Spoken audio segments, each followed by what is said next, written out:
जय श्री कृष्ण। अथ नवमोऽध्याय भागीरथ चरित्र और गंगा अवतरण। ये इक्ष्वाकु वंश में राजा त्रिशंकु, राजा हरिश्चंद्र और सगर जी के आगे उन्हीं की वंशावली में भागीरथ जी के चरित्र का वर्णन है और गंगा आगमन की कथा। जैसे कृष्ण प्रारंभ करते हैं। श्री शुकवाच अंशुमांस तपस्ते गंगा नयन काम्यया कालं महान्तं नासक्त ततः कालेन संसिता ऐक्षत। अंशुमान ने गंगा जी को लाने की कामना से बहुत वर्षों तक घोर तपस्या की, परंतु उन्हें सफलता न मिली। समय आने पर उनकी मृत्यु हो गई।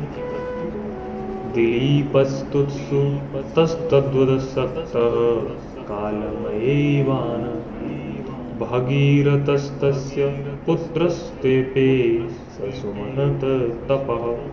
अंशुमान के पुत्र दिलीपी ने भी वैसी ही तपस्या की, परंतु वे भी असफल ही रहे। समय पर उनकी भी मृत्यु हो। दिलीप के पुत्र थे भगीरथ। उन्होंने बहुत बड़ी तपस्या की। दर्शयामास तं देवी प्रसन्ना वरदास्मिते इत्युक्तः स्वमविराय संसावनोऽन्तः। उनकी तपस्या से प्रसन्न होकर भगवती गंगा ने उन्हें दर्शन दिया और कहा कि मैं तुम्हें वर देने के लिए आई हूँ। उनके ऐसा कहने पर राजा भगीरथ ने बड़ी नम्रता से अपना अभिप्राय प्रकट किया कि आप मृत्युलोक में चलिए। कोऽपि धारयता वेगं कथयन्ता मे महीतले अन्यथा भूतलं हित्वा नृपयास्ये रसातलम्। गंगा जी ने कहा, जिस समय मैं स्वर्ग से पृथ्वी तल पर गिरूं उस समय मेरे वेग को कोई धारण करने वाला होना चाहिए। भगीरथ, ऐसा न होने पर मैं पृथ्वी को फोड़कर रसातल में चली जाऊंगी। किं चाहं नंगुवं यास्ये नरामय्या मृजन्त्यघं मृजामि तदघं पुत्र राजंस्तत्र विचिन्त्याताम्। इसके अतिरिक्त इस कारण से भी मैं पृथ्वी नहीं जाऊंगी कि लोग मुझ में अपने पाप धोएं, फिर मैं उस पाप को कहां धोऊंगी। भगीरथ, इस विषय में तुम स्वयं विचार करो। तथेतिराज्ञा विहितं सर्वलोकहितः शिवः दधारावहितो गंगां पादपूत जलां हरे। भगवान शंकर तो संपूर्ण विश्व के हितैषी हैं। राजा की बात उन्होंने तथास्तु कहकर स्वीकार कर ली। फिर शिव जी ने सावधान होकर गंगा जी को अपने सिर पर धारण किया। क्यों न हो, भगवान के चरणों का स्पर्श होने के कारण गंगा जी का जल परम पवित्र जो है। भगीरथः स राजऋषिर्निम्ने भुवन पावनीम यत्र स्वपित्राणां देहावश्मि भूताः ईश्म सेरते। इसके बाद राज ऋषि भगीरथ त्रिभुवन पावनी गंगा जी को वहां ले गए जहां उनके पितरों के शरीर राख के ढेर बने पड़े थे। रथेन वायुवेगेन प्रयान्तमनुधावति देशान् पुनन्ति निर्दग्धा न सिंचित सगरात्मजान। वे वायु के समान वेग से चलने वाले रथ पर सवार होकर आगे आगे चल रहे थे और उनके पीछे पीछे मार्ग में पड़ने वाले देशों को पवित्र करती हुई गंगा जी दौड़ रही थी। इस प्रकार गंगा सागर संगम पर पहुंचकर उन्होंने सगर के जले हुए पुत्रों को अपने जल में डुबो दिया। यज्जल स्पर्श मात्रेण ब्रह्मदंड हतापि सगरात्मजा द्वयं जगमुह केवलं देह भस्म भी। यद्यपि सगर के पुत्र ब्राह्मण के तिरस्कार के कारण भस्म हो गए थे, इसलिए उनके उद्धार का कोई उपाय न था।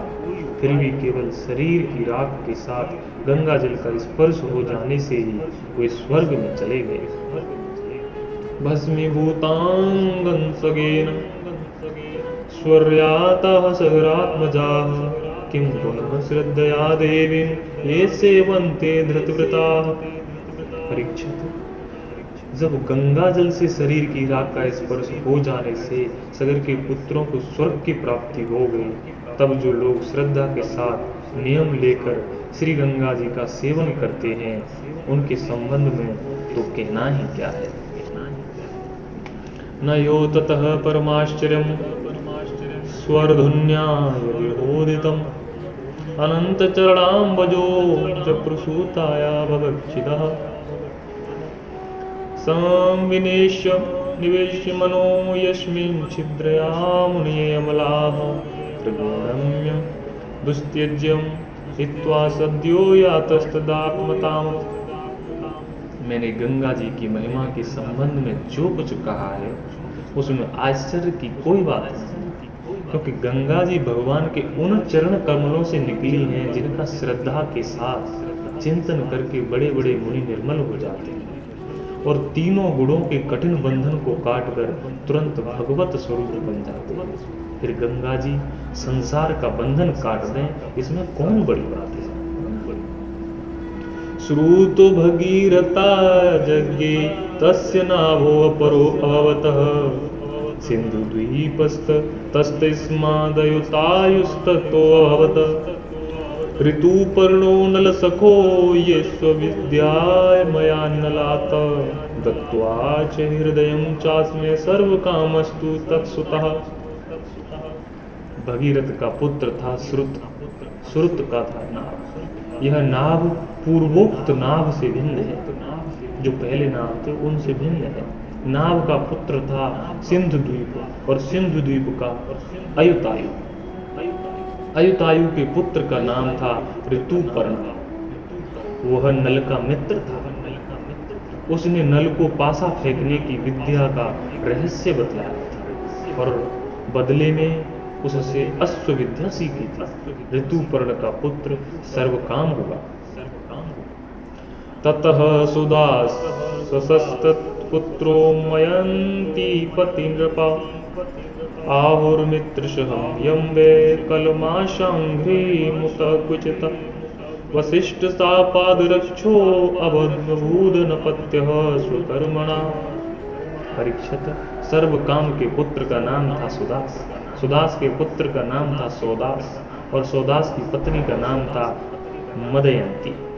सोदास को ही कोई कोई मित्र सह कहते हैं और कहीं कहीं उसे कल्म सापात भी कहा गया है। वह वशिष्ठ के शाप से राक्षस हो गया और फिर अपने कर्मों के कारण संतानहीन हुआ। राजोवाच किं निमित्तो गुरुः शापः सोदासस्य महात्मनः एतद्वेदितुमिच्छामः कथ्यन्तां नरहो यदि। भगवान, यदि यह जानना चाहते हैं कि महात्मा सोदास को गुरु वशिष्ठ जी ने शाप क्यों दिया, यदि कोई गोपनीय बात न हो तो कृपया बतलाइए। श्री सुकुवाच सोदासो मृगयां कंचि चरण रक्षो जघानः मुमुक्षुधात्रं सोऽथ गतः प्रतीचिकीर्षया सचिन्तयनघ्नं राज्ञः सुदुरूपधरो गृहे गुरुवे भोक्तुकामाय पक्त्वा निन्नेन रामिशम्। परीक्षित, एक बार राजा सुदास शिकार खेलने गए हुए थे। वहां उन्होंने किसी राक्षस को मार डाला और उसके भाई को छोड़ दिया। उसने राजा के इस काम को अन्याय समझा और उनसे भाई की मृत्यु का बदला लेने के लिए वो रसोई का रूप धारण करके उनके घर गया। जब एक दिन भोजन करने के लिए गुरु वशिष्ठ जी राजा के यहाँ आए, तब उसने मनुष्य का मांस रांध कर परस दिया।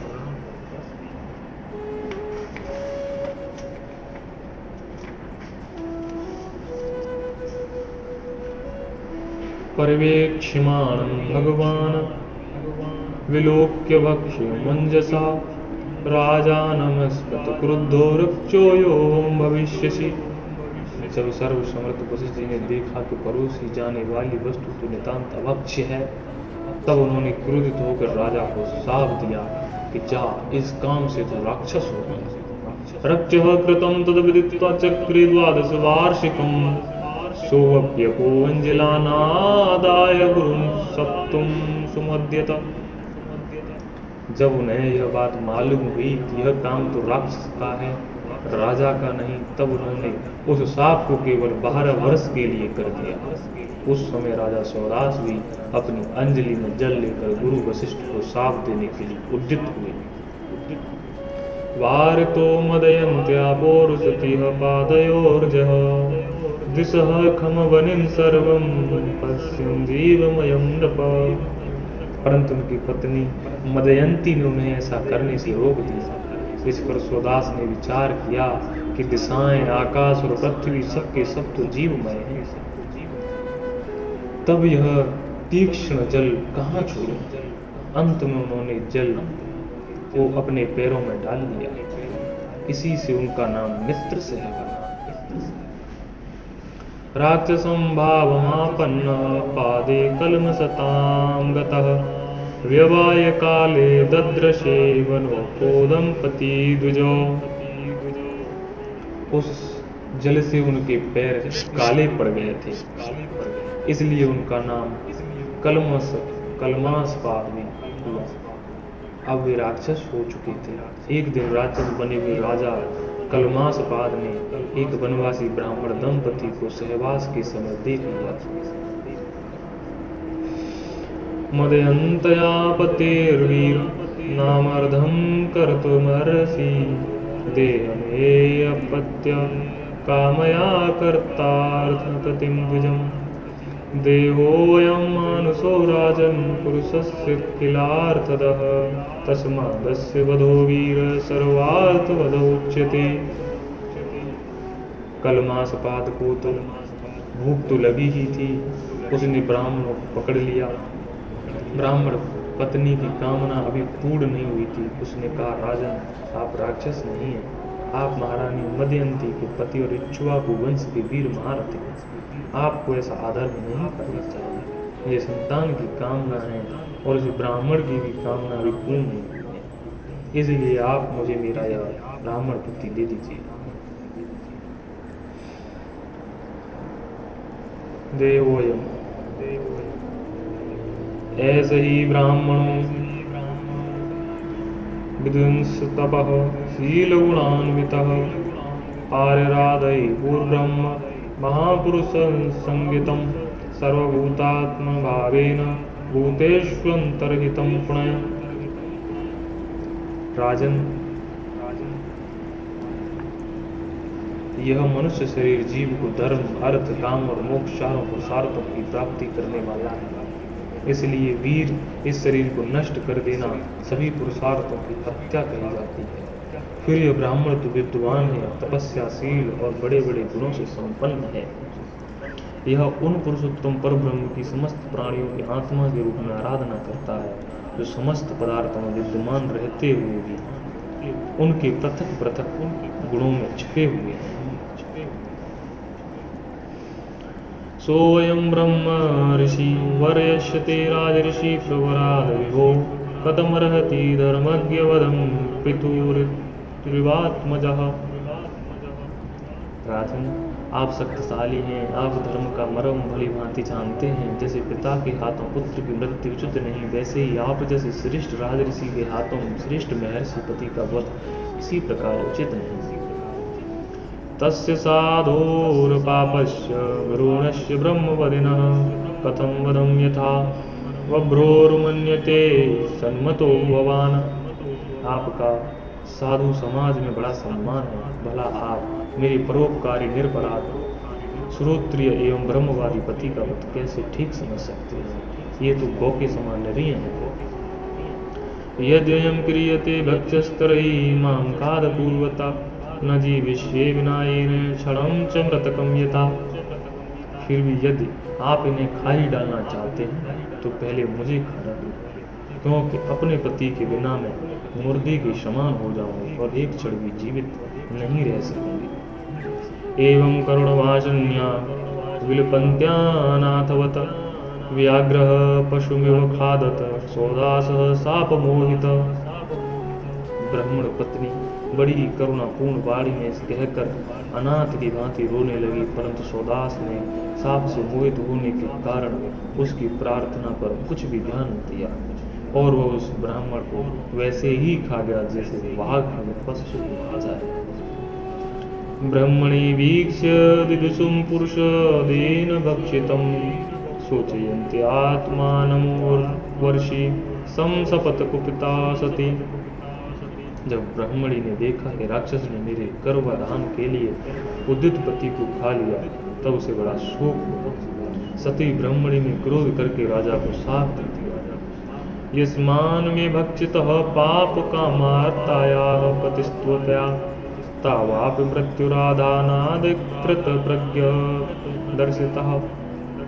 अरे पापी, मैं अभी काम से पीड़ित हो रही थी, ऐसी अवस्था में तूने मेरे पति को खा डाला, इसलिए मूर्ख जब तू स्त्री सहवास करना चाहेगा तभी तेरी मृत्यु हो जाएगी। यह बात मैं तुझे सुझाई देती हूँ।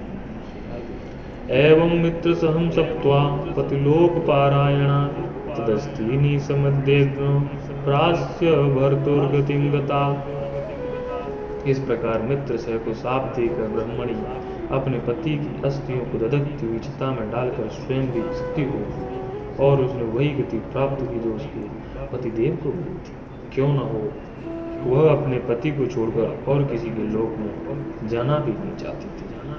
विशापो द्वादशाब्दन्ते मैथुनाय समुद्यतः विज्ञाय ब्राह्मणी शापं महिष्यास निवारितः। 12 वर्ष बीत जाने पर सौदा साप से मुक्त हो गए। जब वे सहवास के लिए अपने पति के पास गए तब उसने उन्हें रोक दिया, क्योंकि उसे उस ब्राह्मणी के शाप का पता था। ततऊर्ध्वं स तत्याज स्त्रीमुखं कर्मणा प्रजा वसिष्ठस्तदनुज्ञातो मदयन्त्यां प्रजामदात। उसके बाद उन्होंने स्त्री रूप का बिल्कुल परित्याग ही कर दिया। इस प्रकार अपने कर्म के फल स्वरूप वे संतानहीन हो गए।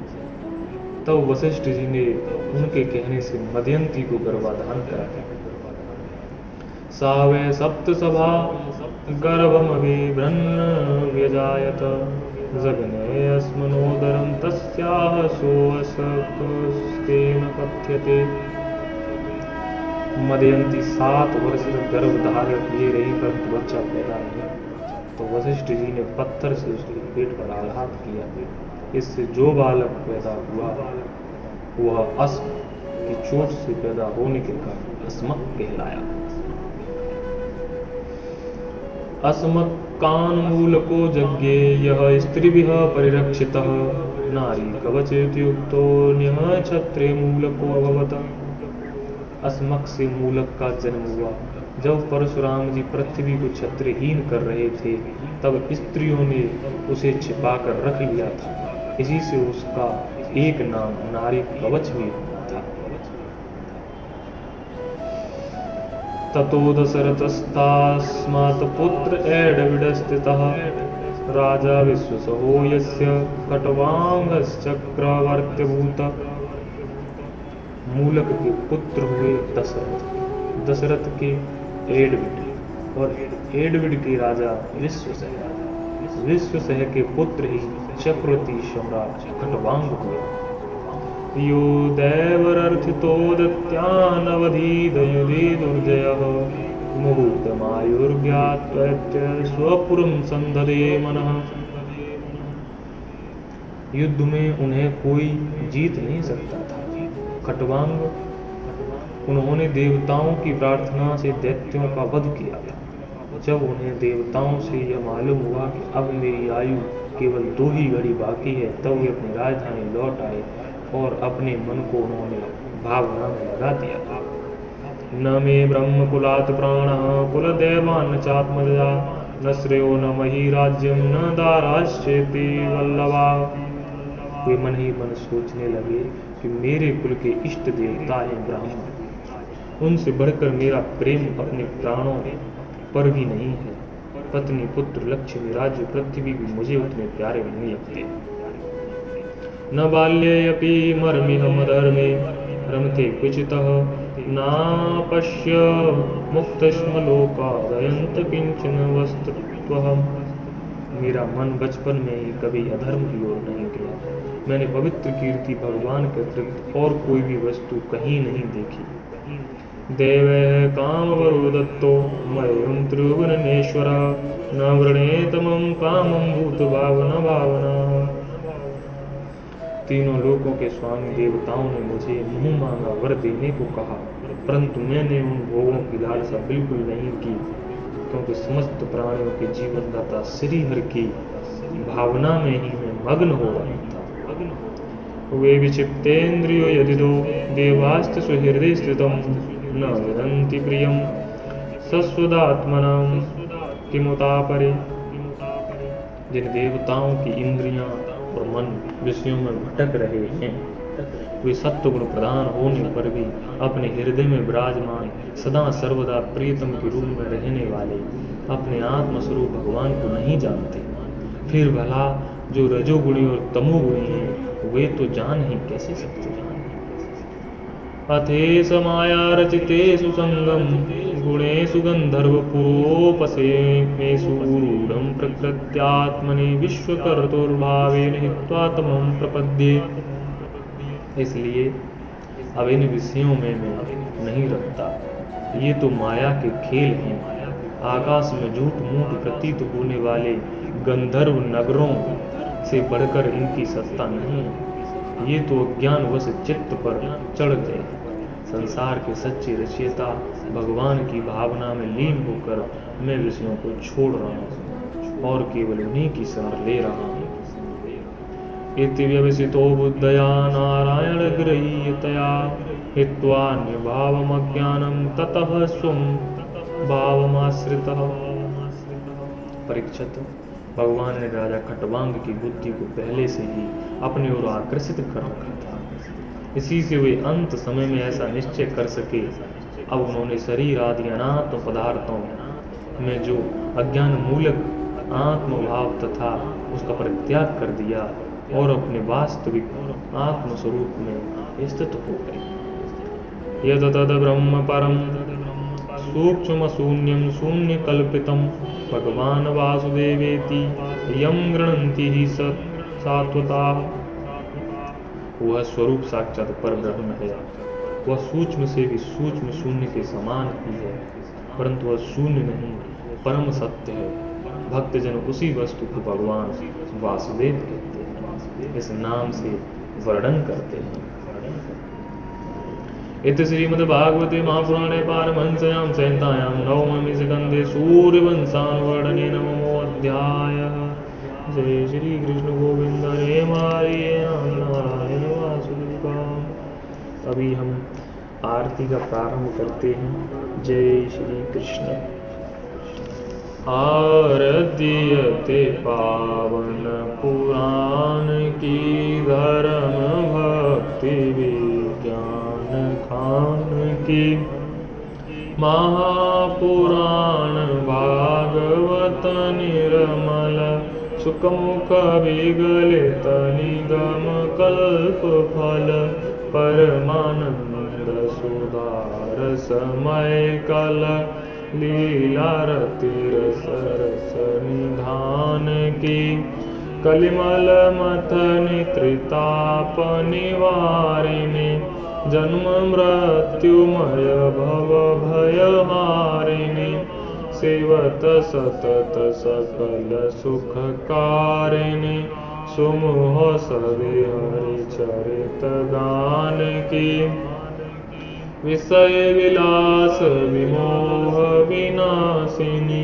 विमल विराग विवेक विकाशिनी, भगवत तत्व रहस्य प्रकाशिनी, परम ज्योति परमात्म ज्ञान की, परमहंस मुनि मन उल्लासिनी, रसिक हृदय रस रास विलासिनी मुक्ति मुक्ति रति प्रेम सुदासिनी कथा अकिंचन प्रिय सुजान की आरती अति पावन पुराण की परम भक्ति विज्ञान खान की जय।